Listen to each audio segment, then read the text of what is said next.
লোকটি জানতে পারে যে তার বোন এবং দুলাভাই এক ভয়ঙ্কর গাড়ি দুর্ঘটনায় মারা গেছেন এবং সেই দুর্ঘটনা থেকে কেবল একজনই বেঁচে ফিরেছে, তাদের 5 বছরের ছেলে। শোকে কাতর লোকটি যখন ভেঙে পড়েছে, তখনই এক রহস্যময়ী নারী সেই নিষ্পাপ বাচ্চাটিকে শান্ত করতে এগিয়ে আসে। সে আর কেউ নয়, তার দুলাভাইয়ের বোন, যে এখন বাচ্চাটিকে নিজের সাথে নিয়ে যেতে এসেছে। কিন্তু লোকটি তাকে থামিয়ে দেয় এবং জানায় যে তার বোন উইলে বাচ্চাটির দায়িত্ব তাকেই দিয়েছে। ওই নারী কথা বিশ্বাস করতে পারে না। যখন সে জোর করতে শুরু করে, লোকটি হুমকি দেয় যে যদি সে বাচ্চাটিকে না ছাড়ে তাহলে সে পুলিশকে ডাকবে। পরিস্থিতি এতটাই উত্তপ্ত হয়ে ওঠে যে দুজন মুখোমুখি দাঁড়িয়ে যায়। বাচ্চাটি তার ফুফুর সাথে থাকতে চাইলেও কিয়ান এবং তার সহকারী তাকে জোর করে নিয়ে যায়। বাড়িতে পৌঁছানোর পর বাচ্চাটি নিয়ন্ত্রণের বাইরে চলে যায় এবং সবার জীবন অতিষ্ঠ করে তোলে, কারণ সে তার ফুফুর জন্য খুব কাঁদছিল এবং এই অচেনা পরিবেশে একদমই থাকতে চাইছিল না। হঠাৎ সেই নারী একটি সুটকেস নিয়ে হাজির হয় এবং জোর দিয়ে বলে যে সে এখন এখানেই থাকবে বাচ্চাটির দেখাশোনা করার জন্য। কিয়ান তার নিষ্পাপ চোখের দিকে তাকিয়ে এক মুহূর্তের জন্য দ্বিধায় পড়ে যায়, কিন্তু তারপরেও তার সহকারীকে বলে তাকে বাড়ি থেকে বের করে দিতে। কিন্তু নারীটি বলে যে বাচ্চাটি এক গভীর মানসিক আঘাতের মধ্যে দিয়ে যাচ্ছে এবং তার এমন একজনকে প্রয়োজন যাকে সে চেনে। এই কথাটা কিয়ানের মন ছুঁয়ে যায় এবং সে তাকে শুধু এক রাতের জন্য থাকার অনুমতি দেয়, তবে সাথে একটি কঠোর হুঁশিয়ারিও দেয়, যদি সে বাচ্চাটিকে নিয়ে পালানোর চেষ্টা করে তাহলে ফল খুব খারাপ হবে। রাতে যখন এই নারী বাচ্চাটিকে ঘুম পাড়াচ্ছিল, তখন কিয়ান পিয়ানো বাজাতে শুরু করে। সেই সুর শুনে নারীটি এমনভাবে আকৃষ্ট হয় যেন কোনো ভালোবাসার জাদুতে বাঁধা পড়েছে। সে কিয়ানের দিকে একদৃষ্টে তাকিয়ে থাকে, যেন কিয়ান তাকে বশ করে ফেলেছে। পরে কিয়ানের সহকারী তাকে ওই নারীর সম্পর্কে তথ্য দেয়। তার নাম লিনা। সে অনেক বছর বিদেশে থেকেছে এবং এখনও অবিবাহিত। কিন্তু এত কিছুর পরেও কিয়ানের তাকে বিশ্বাস হয় না। অন্যদিকে তার সহকারী বলে যে একটি বাচ্চার দায়িত্ব নেওয়া সহজ কাজ নয় এবং এই বাড়িতে লিনার থাকাটা জরুরি। কিন্তু কেউ জানে না যে লিনার উদ্দেশ্য অন্য কিছু। বাচ্চাটি দেখাশোনা করার সময় সে বাড়ির সিন্দুক খিঁচতে শুরু করে, যেখানে অনেক টাকা লুকানো আছে। সে জানতে পারে যে কিয়ানের অফিসের দরজায় একটি পাসওয়ার্ড দিয়ে লক করা। তখন সে তার মেকআপ কিট বের করে এবং একটি ব্রাশ দিয়ে স্ক্রিনে পাউডার ছিটিয়ে আঙ্গুলের ছাপ খোঁজে। যেই সে পাসওয়ার্ডের একটা ধারণা পায় এবং ভেতরে যেতে উদ্যত হয়, ঠিক তখনই দরজার বেল বেজে ওঠে। সে দ্রুত স্ক্রিন থেকে পাউডার মুছে ফেলে, সিঁড়ি দিয়ে নিচে নামে এবং দেখে যে কিয়ান তার জন্য একটি পার্সেল পাঠিয়েছে। কিন্তু আসলে এটা কোনো উপহার নয়, বরং তাকে কড়া নজরে রাখার একটি অজুহাত, কারণ কিয়ান পুরো বাড়িতে গোপন ক্যামেরা লাগিয়ে রেখেছে। লিনা ভেবেছিল কিয়ান তাকে একা ছেড়ে দেবে, কিন্তু সত্যিটা হলো সে তার প্রতিটি পদক্ষেপের ওপর নজর রাখছিল। কিছুক্ষণ পর কিয়ান তাকে তার অফিসের সিন্দুকের আশেপাশে ঘুরতে দেখে ধরে ফেলে। যদিও লিনা নিজেকে নির্দোষ প্রমাণ করতে চেষ্টা করে, কিয়ানের পুরো বিশ্বাস যে সে কিছু লুকাচ্ছে। তবুও সে নিজের সিন্দুকটি খোলে আর লিনা সাথে সাথে উকি দিয়ে দেখে ভেতরে কি আছে। কিয়ানের সেই দুটি চোখ যা ভালোবাসায় চিকচিক করছিল। চারপাশের প্রজাপতির মতো অনুভূতির মাঝে কিয়ান আস্তে করে জিজ্ঞেস করে, তুমি আমার এত কাছে কেন? লিনা চট করে বলে যে তার মাথায় একটি পোকা বসেছিল, তাই সে ঝুঁকেছিল। ঠিক তখনই কিয়ানের বন্ধু সেখানে এসে পড়ে এবং দুজনকে এভাবে দেখে হেসে ফেলে। তার কাছে এই দুজনের কেমিস্ট্রি দারুণ লাগে, কিন্তু লিনার সঙ্গে সঙ্গে সাফাই দিয়ে বলে যে তাদের মধ্যে কোনো ভালোবাসার সম্পর্ক নেই। এই ঘটনার পর লিনা দেখে যে বাচ্চার আয়া তার উপর হাত তুলছে। সে এক মুহূর্ত দেরি না করে কিয়ানের সাথে বাড়ির দিকে দৌড়ায় এবং আয়া আর কিছু করার আগেই দুজন তাকে ধরে ফেলে। বাচ্চাটি কাঁদছিল আর লিনা তাকে বুকে জড়িয়ে নেয়। তোলা সবচেয়ে নিষ্ঠুর কাজ। আয়া সাফাই দেওয়ার চেষ্টা করে, কিন্তু মিলে বাচ্চাটিকে ঘুম পাড়ায় এবং লিনা মন থেকে কিয়ানকে ধন্যবাদ জানায় যে সে ওই নিষ্পাপ শিশুটিকে রক্ষা করেছে। কিয়ানও স্বীকার করে যে লিনা তাকে অনেক সাহায্য করেছে। আর তখনই তার মাথায় একটা চিন্তা আসে, কেন লিনাকে বাচ্চাটি দেখাশোনার জন্য স্থায়ীভাবে রেখে দেওয়া যায় না, ঠিক যেন ওর মায়ের মতো। লিনাও রাজি হয়ে যায়, কিন্তু একটা শর্তে, তাকে অন্তত একটা ন্যূনতম বেতন দিতে হবে এবং কিয়ানকে কথা দিতে হবে যে লিনা নিজে না চাইলে সে তাকে চুমু খাওয়ার চেষ্টাও করবে না। কিয়ান এমন ভাব করে যেন লিনার প্রতি তার কোনো আগ্রহই নেই এবং শর্ত মেনে নেয়।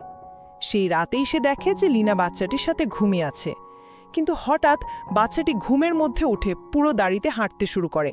এতে স্পষ্ট হয়ে যায় যে সে একজন স্লিপ ওয়াকার, অর্থাৎ ঘুমের মধ্যে হাঁটার অভ্যেস আছে। কিয়ান যখন বাচ্চাটিকে আবার ঘুম পাড়াতে নিয়ে যায়, তখন সে দেখে লিনা মেঝেতেই ঘুমিয়ে আছে। তাকে দেখতে ভীষণ নিষ্পাপ আর সুন্দর লাগছিল। সে তাকে নিজের কোলে তুলে নেয়, কিন্তু হঠাৎ ভারসাম্য হারিয়ে ফেলে এবং দুজনই পড়ে যায়। আর ঠিক সেই মুহূর্তে 1 সেকেন্ডের জন্য তাদের ঠোঁট একে অপরকে স্পর্শ করে, কিন্তু সেই এক মুহূর্তেই যেন বিদ্যুৎ খেলে যায়। কিছুক্ষণ পর লিনা তাকে দেখে চমকে ওঠে। সে তখন মাত্রই বাথরুম থেকে গোসল করে বের হয়েছে, খালি গায়ে। আর তার উদ্দেশ্যও ছিল পরিষ্কার, নিজের অ্যাবস দেখিয়ে লিনার মনে ঝড় তোলা। এরপর সে জানায় যে সে সারা রাত বাচ্চাটির পাশেই ছিল, কারণ তার ভয় ছিল যে বাচ্চাটি ঘুমের মধ্যে হাঁটতে গিয়ে পড়ে যেতে পারে। বাচ্চাটির অবস্থা নিয়ে দুজনেই চিন্তিত হয়ে পড়ে এবং তাকে ডাক্তারের কাছে নিয়ে যাওয়ার সিদ্ধান্ত নেয়। মেডিকেল চেকআপের পর রিপোর্ট আসে যে বাচ্চাটি এক গভীর মানসিক আঘাত পেয়েছে এবং ডাক্তার তাকে শান্ত থাকার জন্য কিছু ওষুধ লিখে দেন। সেই সময় লিনা জানতে পারে যে কিয়ান নিজেও ওই একই সাইকোলজিস্টের রোগী। কিন্তু কেন? এই প্রশ্নটি তার মনে গেঁথে যায়, আর সেই রাতেই সে এর উত্তর পায়। হঠাৎ আবহাওয়া খারাপ হয়ে যায়, প্রচণ্ড ঝড় শুরু হয় এবং বিদ্যুৎ চমকানোর সাথে সাথেই কিয়ান ভয়ে দৌড়ে নিজের ঘরের দিকে পালায় এবং একটি বড় বাক্সের ভেতরে ঢুকে যন্ত্রণায় চিৎকার করতে থাকে। লিনা প্রথমবার তার এই রূপ দেখে বুঝতে পারে না যে কি হচ্ছে। সে তাকে জিজ্ঞেস করতে যায়, কিন্তু কিয়ান নিজের নিখুঁত পুরুষের ইমেজ ধরে রাখার জন্য তাকে চিৎকার করে তাড়িয়ে দেয়। লিনা চুপচাপ সেখান থেকে চলে আসে, কি করবে বুঝতে না পেরে। এদিকে কিয়ান বাক্সে বসে তার মায়ের মৃত্যুর কথা মনে করতে থাকে, সেই ভয়ঙ্কর দিন যেদিন তার মা এক ভয়াবহ আগুনে জীবন্ত পুড়ে মারা গিয়েছিলেন। পরদিন সকালে কিয়ান সেই বাক্সটি তালা দিয়ে বেরিয়ে যায় এবং বাচ্চাটির জন্য তার প্রিয় মিষ্টি কিনতে সুপারমার্কেটে যায়।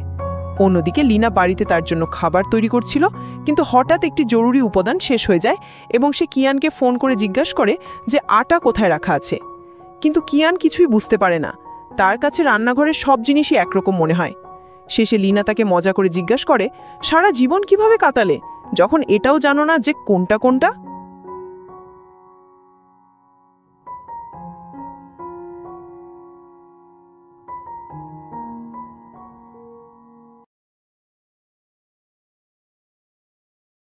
কিছুক্ষণ পর কিয়ান ফিরে আসে, হাতে এক গাদা শপিং ব্যাগ আর মুখে রাগ। লিনা তাকে বলে আগে হাত ধুয়ে আর কাপড় বদলে আসতে, কিন্তু কিয়ান রাগী গলায় উত্তর দেয়, আমাকে হুকুম দেওয়ার যোগ্যতা তোমার নেই, এটা আমার বাড়ি, আর আমি নিজেকে ছাড়া আর কাউকে ওপরে মনে করি না। কিন্তু যেই মুহূর্তে পরিবেশ গরম হয়ে ওঠে, হঠাৎ করেই সবকিছু বদলে যায়। তারা তিনজন এক সারপ্রাইজ ট্রিপে যায়, একটি অ্যামিউজমেন্ট পার্কে। সেখানে লিনা আর কিয়ান একে অপরের সঙ্গ উপভোগ করে, হাসে, আর বাচ্চাটির চোখের সামনেই তাদের সম্পর্ক ধীরে ধীরে আরও গভীর হতে থাকে। সেই মুহূর্তগুলো ছিল জাদুকরী। কিন্তু যখন রোলার কোস্টারে ওঠার পালা আসে, কিয়ান ভয়ে কাঁপতে শুরু করে। একটু শান্ত হওয়ার পর সে নিজেই স্বীকার করে যে তার উচ্চতা ভীতি আছে। তখন বাচ্চাটিও হেসে বলে, আমারও ভয় লাগে। তিনজন মিলে একসাথে হাসতে থাকে। খাওয়ার সময় লিনা তাকে একটি বিশেষ ভালুকের টুপি উপহার দেয়, কিন্তু কিয়ান কিছুটা অদ্ভুত বোধ করে। তার মনে হয় এই টুপি পরলে লিনা হয়তো তাকে আর পছন্দ করবে না। কিন্তু তারপর সে বুঝতে পারে যে কখনো কখনো ভালোবাসার মানুষের জন্য ছোট ছোট ত্যাগ স্বীকার করতেই হয়। সে বাচ্চাটির সামনে এক ক্ষুধার্ত ভালুকের অভিনয় করে, যা দেখে সবাই হাসিতে ফেটে পড়ে। কিন্তু কিছুক্ষণ পরেই তার মুখের হাসি বেদনায় পরিণত হয়। তার শরীর চুলকাতে শুরু করে এবং সে কাঁদতেও লাগে। সবাই ভাবে যে সে হয়তো বাচ্চাটিকে ভয় পাইয়ে দিয়েছে, কিন্তু আসল সমস্যা ছিল অন্য কিছু। সে যে ডেজার্টটি খেয়েছিল তাতে আপেল ছিল, আর কিয়ানের আপেলে অ্যালার্জি। এক মুহূর্ত সময় নষ্ট না করে তাকে দ্রুত হাসপাতালে নিয়ে যাওয়া হয়। তখনই এক বড় রহস্য উন্মোচিত হয়। যে ওয়েটার ডেজার্টটি পরিবেশন করেছিল সে আসলে একজন নকল লোক ছিল, এবং পুরো ঘটনাটি ছিল একটি পরিকল্পিত খুনের চেষ্টা। দুজনেই নিজেদের দোষী ভাবতে থাকে যে তারা বাচ্চাটিকে রক্ষা করতে পারেনি। কিন্তু এই কঠিন সময়েও কিয়ান খুব ভালোবাসার সাথে লিনাকে বলে যে সে একজন অসাধারণ মা এবং একজন চমৎকার মানুষ যার ব্যক্তিত্ব অসাধারণ। এরপর সে হাসপাতালের পুরো বিল নিজে পরিশোধ করে এবং বাচ্চাটির জন্য একটি বিশেষ সারপ্রাইজের পরিকল্পনা করে। বাচ্চাটি সুস্থ হয়ে বাড়ি ফিরলে লিনার সাথে মিলে কিয়ান তাকে তার পুরনো বাড়ির সব প্রিয় খেলনা দেখায়। বাচ্চাটি খুশিতে লাফিয়ে ওঠে এবং তার বিষণ্ণ মুখ উজ্জ্বল হয়ে যায়। এই মুহূর্তটি শুধু তার জন্য নয়, কিয়ান এবং লিনার সম্পর্কের জন্যও একটি বড় মোড় ছিল। লিনা ধীরে ধীরে কিয়ানের দিকে আকৃষ্ট হতে থাকে এবং ভালোবেসে তাকে সুন্দরে বলে ডাকতে শুরু করে। এটি একটি জাপানি শব্দ, যা এমন মানুষের জন্য ব্যবহার করা হয় যে বাইরে থেকে কঠোর আর রুক্ষ হলেও ভেতর থেকে একদম নরম আর মিষ্টি স্বভাবের, ঠিক কিয়ানের মতো। কিন্তু এই ভালোবাসার সফরে কিছুটা ঝগড়াও আসে যখন বাচ্চার মানুষ করা নিয়ে দুজনের মতের অমিল হয়। লিনা চায় বাচ্চাটি যেন পৃথিবীর কঠোরতা থেকে দূরে থাকে এবং তাকে বাড়িতেই পড়ানো হোক। অন্যদিকে কিয়ান মনে করে বাচ্চাটির অন্য বাচ্চাদের সাথে মেলামেশা করা উচিত, যদিও তা কিছুটা কঠিন হতে পারে। অবশেষে তারা তাকে কিন্ডারগার্টেনে নিয়ে যায়, কিন্তু সেখানে যেতেই বাচ্চাটি কাঁদতে শুরু করে এবং ঘাবড়ে গিয়ে বলে যে তার মায়ের মৃত্যুও স্কুলে হয়েছিল, তাই এখন সে স্কুলকে ভয় পায়। এটা শুনে কিয়ান খুব চিন্তিত হয়ে পড়ে এবং সাথে সাথে স্কুলের শিক্ষকদের সাথে কথা বলে যাতে তারা বাচ্চাটির বিশেষ যত্ন নেয়। বাড়িতে লিনা একটি বিশেষ খাবার রান্না করেছে, কারণ অনেক সময় পর আজ প্রথমবার সে একা ছিল। খাওয়ার সময় তাদের দুজনের মধ্যেকার রসায়ন অন্য মাত্রায় পৌঁছায়, চোখে চাওয়া আর হৃদয়ে আগুন। কিন্তু যেই সে স্কুলে ফেরে তার মন ভেঙে যায়। সে দেখে যে 3টে ছেলে তার ভাগ্নের মজা উড়াচ্ছে, তাকে খোঁচা দিচ্ছে যে তার মা নেই। রাগে লাল হয়ে সে বাচ্চাদের উপর চিৎকার করে বলে, তোমাদের বাবা মাকে ডাকবো, তারপর দেখবে কেমন বকা খায়। সেই মুহূর্তে সে কিয়ানকে ফোন করে সব জানায় এবং যখন সে স্কুলের স্টাফ রুমে পৌঁছায় তখন প্রিন্সিপালকে বলতে শোনে যে কিয়ান নিজেই বলেছিল বাচ্চাটিকে বেশি সুরক্ষা না দিতে, যাতে সে নিজের জীবন নিজে সামলাতে শেখে। এই কথা শুনে লিনার রাগ 7ম স্বর্গে পৌঁছে যায়। সে সাথে সাথে নিজের জিনিসপত্র গুছিয়ে নেয় এবং বাড়ি ছেড়ে যাওয়ার সিদ্ধান্ত নেয়, কিন্তু কিয়ান তাকে থামিয়ে দেয়। সে বোঝায় যে সে যা করেছে তা বাচ্চাটির ভালোর জন্যই করেছে, কারণ সে তাকে ভীষণ ভালোবাসে এবং এখন তাকে নিজের ছেলে বলে মনে করে। এরপর সে আরও একটি চমকপ্রদ রহস্য ফাঁস করে। সে বলে যে লিনার ভাই অর্থাৎ তার দুলাভাই তার বোনকে খুন করেছিল। কিয়ান তাকে একটি ক্যাসিনোর রিপোর্ট দেখায় যেখানে লিনার ভাই ঋণে জর্জরিত ছিল এবং সে তার বোনের মৃত্যুর পরিকল্পনা আগে থেকেই করেছিল। দুর্ঘটনাটি ছিল একটি পরিকল্পিত খুন, কিন্তু পরিকল্পনাটি উল্টে যায় এবং দুজনেই মারা যায়। লিনা এই সত্যিটা মানতে অস্বীকার করে। তার মনে হয় তার ভাই এমন কাজ করতেই পারে না, কিন্তু প্রমাণসহ সত্যিটা তার সামনে ছিল। কিয়ান আর নিজেকে ধরে রাখতে পারে না। সে বলে যে সে লিনাকে খুব ভালোবাসে, কিন্তু এখন যখন সে তার ভাইয়ের আসল রূপ জেনে গেছে তখন সে নিজের মনকে সঁপে দিতে ভয় পাচ্ছে। এরপর দুজনের মধ্যে ঝগড়া হয় এবং কিয়ান লিনাকে বাড়ি থেকে বের করে দেয়। এসব দেখে বাচ্চা কি কান্নায় ভেঙে পড়ে। এটা দেখে কিয়ানের অনুশোচনা হয়। বাইরে মুষলধারে বৃষ্টি হচ্ছে, মাথায় তীব্র ব্যথা, কিন্তু সে সবকিছু ফেলে লিনাকে খুঁজতে বেরিয়ে পড়ে। অন্যদিকে লিনা একাকী বিষণ্ণতায় ভেজা রাস্তায় হাঁটছিল, ভাঙা মন আর চোখে নোনা জল। সে এমন এক যন্ত্রণার মধ্যে দিয়ে যাচ্ছিল যে শত্রুরও যেন না হয়। কিন্তু ঠিক তখনই কিয়ান সিনেমার ক্লাইম্যাক্সের মতো হাজির হয় এবং তাকে নিজের বাহু ডোরে জড়িয়ে ধরে, তাকে নিজের উষ্ণতা দেয়, তার সাহারা হয়ে দাঁড়ায়। লিনা তাকে ধাক্কা দিয়ে ঝগড়া করার চেষ্টা করে, কিন্তু কিয়ান বারবার একই কথা বলতে থাকে, বাড়ি চলো, নিজের পরিবারের কাছে ফিরে চলো। যখন লিনা বলে যে তার ভাই মারা যাওয়ার পর থেকে তার কোনো বাড়ি নেই বা এমন কেউ নেই যে তার জন্য চিন্তা করে, তখন কিয়ান এক হৃদয়স্পর্শী উত্তর দেয়। সে বলে যে সে আর তার ভাগ্নে প্রতিদিন তাকে খুশি রাখার কথা ভাবে এবং তারা দুজনেই তাকে খুব ভালোবাসে। এই আবেগঘন পরিবেশে কিয়ান আর নিজের মনের কথা বলতে পারে না এবং ঝুঁকে তাকে চুমু খায়। লিনাও প্রথমবারের মতো কারোর ভালোবাসা অনুভব করে। তার আত্মা যেন জ্বলে ওঠে, কারণ সে জীবনে কখনো ভালোবাসা পায়নি, আর কিয়ানই প্রথম পুরুষ যে তাকে মন থেকে স্পর্শ করেছে। কিন্তু ঠিক তখনই বাচ্চাটি তলোয়ার হাতে এক ছোট্ট সুপারহিরোর মতো হাজির হয়। এটা দেখে কিয়ান হাঁটু গেড়ে বসে প্রতিশ্রুতি দেয়, আমি কখনো তোমার মাসিকে কষ্ট দেব না, আর তোমাকেও না। পরে লিনা তাকে ঘুম পাড়ায় এবং দুজন নিজেদের মনের কথা বলতে শুরু করে। কিয়ান ক্ষমা চায় এবং আবার তাকে চুমু খেতে যাবে, ঠিক তখনই প্রচণ্ড ঝড়ের শব্দ হয়। তার শ্বাস আটকে যায়, যেন ভয় তার কণ্ঠ কেড়ে নিয়েছে। লিনা তাকে বোঝানোর চেষ্টা করে যে তার বাহুতে সে সব সময় নিরাপদ থাকবে। তখনই আরও একটি বিদ্যুৎ চমকায় আর লিনা জিজ্ঞেস করে, তোমার বিদ্যুতে এত ভয় কেন? আর তারপর কিয়ান তার হৃদয়ের সবচেয়ে বড় ক্ষতটি খুলে ধরে। সে জানায় যে যেদিন তার মায়ের মৃত্যু হয়েছিল সেদিন আকাশেও এমনই ভয়ঙ্কর ঝড় ছিল, আর এখন যখনই সে ওই শব্দ শোনে সেই মুহূর্তগুলো তার চোখের সামনে ভেসে ওঠে। সে আবার সেই কালো বাক্সে লুকিয়ে যাওয়ার কথা ভাবে, কিন্তু এবার লিনার ভালোবাসা তাকে থামিয়ে দেয়। ঠিক তখনই তার সহকারী লিনাকে একটি রিপোর্ট ধরিয়ে দেয়, সেই গাড়ির রিপোর্ট যেটিতে তার ভাইয়ের মৃত্যু হয়েছিল। রিপোর্ট অনুযায়ী দুর্ঘটনার কারণ ছিল ব্রেক ফেল, কিন্তু সবচেয়ে ভয়ঙ্কর কথা হলো গাড়িটি অন্য কারো নয়, স্বয়ং কিয়ানের ছিল। এখন দুজনেই সত্যিটা তার কাছ থেকে লুকিয়ে রাখে, কারণ তাদের ভয় যে যদি কিয়ান এটা জানতে পারে তাহলে সে নিজেকে কখনো ক্ষমা করতে পারবে না। কিন্তু কিয়ানের মনে কিছু একটা খটকা লাগে। একটি মিটিংয়েও তার মনোযোগ বারবার লিনার দিকে চলে যায়। সে তার সহকারীকে বলে যে তার প্রেমিকা তার কাছ থেকে কিছু লুকাচ্ছে, কিন্তু সহকারী মজা করে বলে, ভাই তুই তো পুরোপুরি প্রেমে ডুবে গেছিস। যখন কিয়ান বাড়ি ফেরে, লিনা তাকে দরজায় পায় এবং বলে, যান, এক্ষুনি আসছি। কিন্তু যেই সে যায়, কিয়ান তার ভাগ্নেকে বলে, বাবা বলো তো তোমার মাসি কোনো গোপন কথা লুকাচ্ছে। বাচ্চাটি যেই নিজের মুখে হাত রাখে কিয়ান বুঝে যায় যে সত্যিই কোনো বড় রহস্য আছে, কারণ বাচ্চাটি কথা দিয়েছে যে সে এই কথা কাউকে বলবে না। কিয়ান তার প্রিয় জিনিস, সেই সুন্দর ভালুকের টুপিটা নিজের মাথায় পরে নেয়। এটা দেখে বাচ্চাটির মন গলে যায় এবং সে সত্যিটা বলতে রাজি হয়ে যায়। সে কিয়ানকে তার মাসির ঘরে নিয়ে যায়, যেখানে কিছু কাগজপত্র রাখা ছিল, আর সেই কাগজগুলো থেকেই বেরিয়ে আসে সেই রহস্য যা সব কিছু নাড়িয়ে দেয়। যে দুর্ঘটনায় লিনার বোনের মৃত্যু হয়েছিল তা আসলে কিয়ানের গাড়ির ব্রেক ফেল হওয়ার কারণেই ঘটেছিল। কিয়ানের চোখ থেকে অশ্রু থামছিল না, আর ঠিক তখনই লিনার ফোন আসে। সে ভয় পেয়েছে, কারণ কোনো এক লোক অন্ধকারে তার পিছু অনুছে।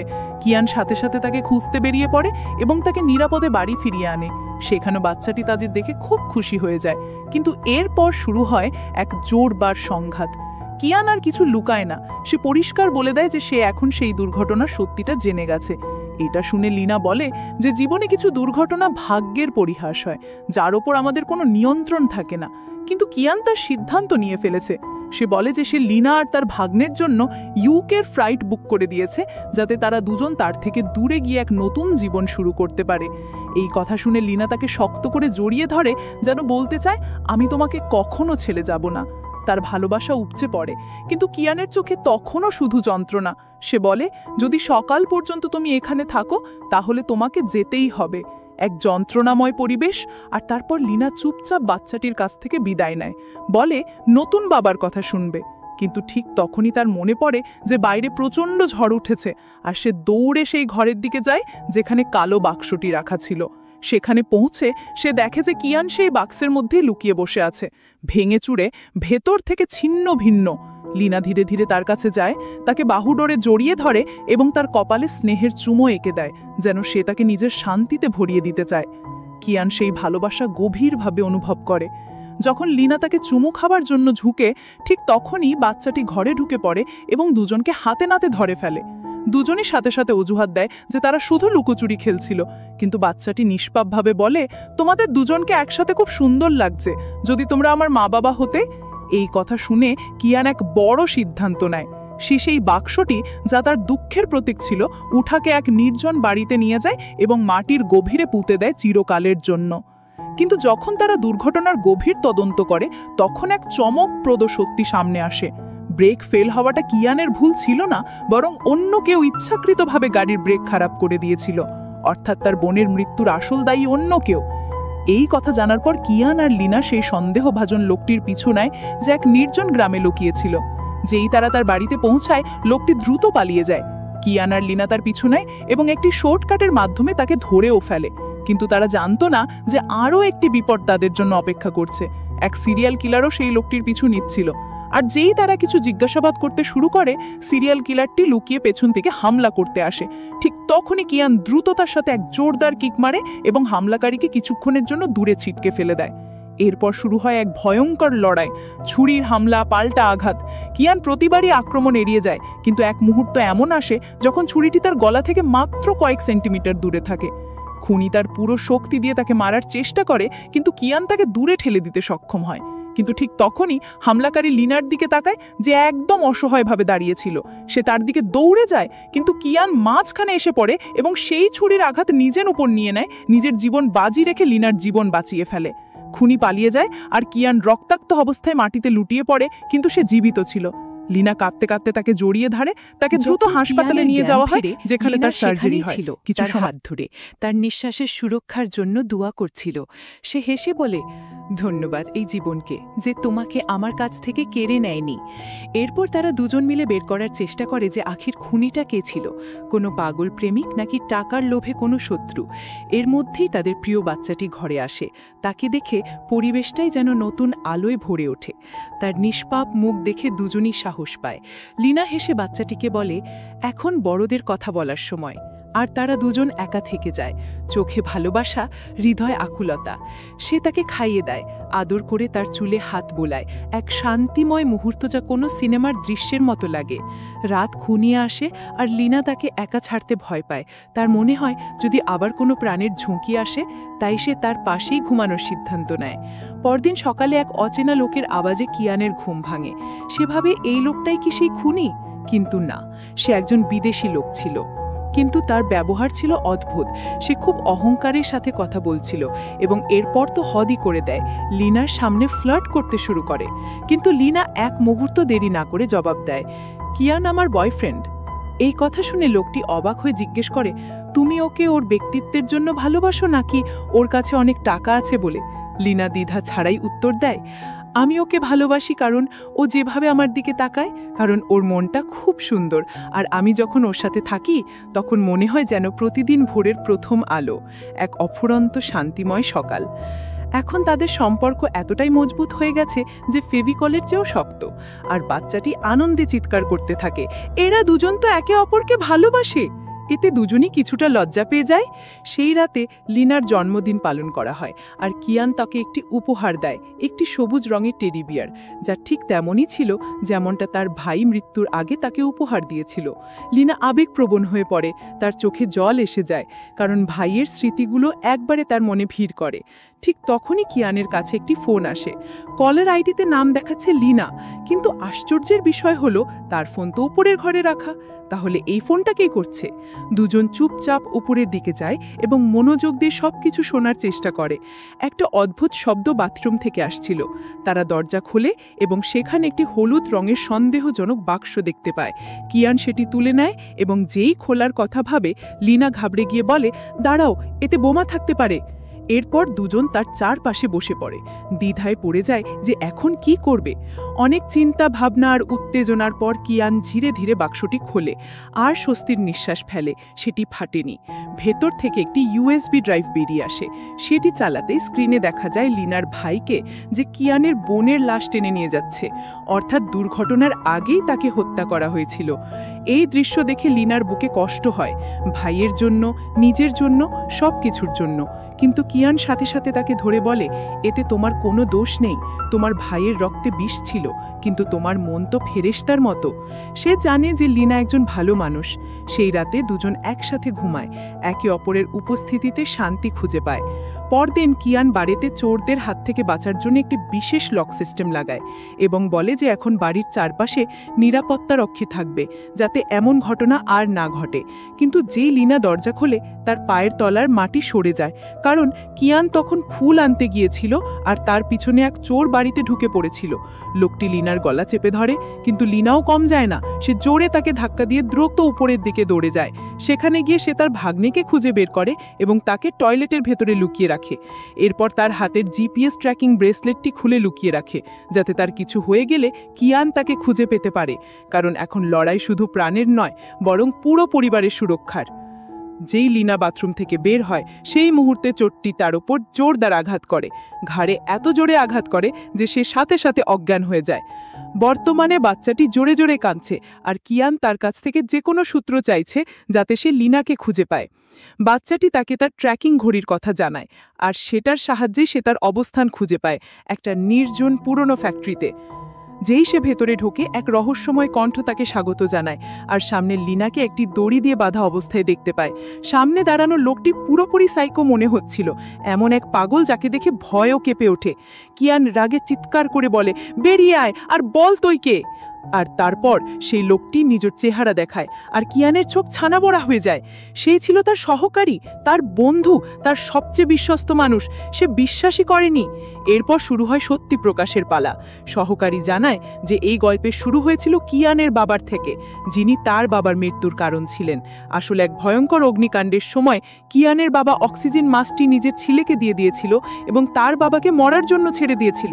ফলে দুজন বাবাই মারা যায়, কিন্তু কিয়ান বেঁচে যায়। সে জীবন কাটাতে থাকে, ভালো চাকরি, ভালোবাসা, সব কিছু পায়। অন্যদিকে তার বন্ধু ভেতরে ভেতরে জ্বলতে থাকে, শুধু একটি পরিকল্পনা নিয়ে, প্রতিশোধ। আর আজ সেই দিন এসে গেছে।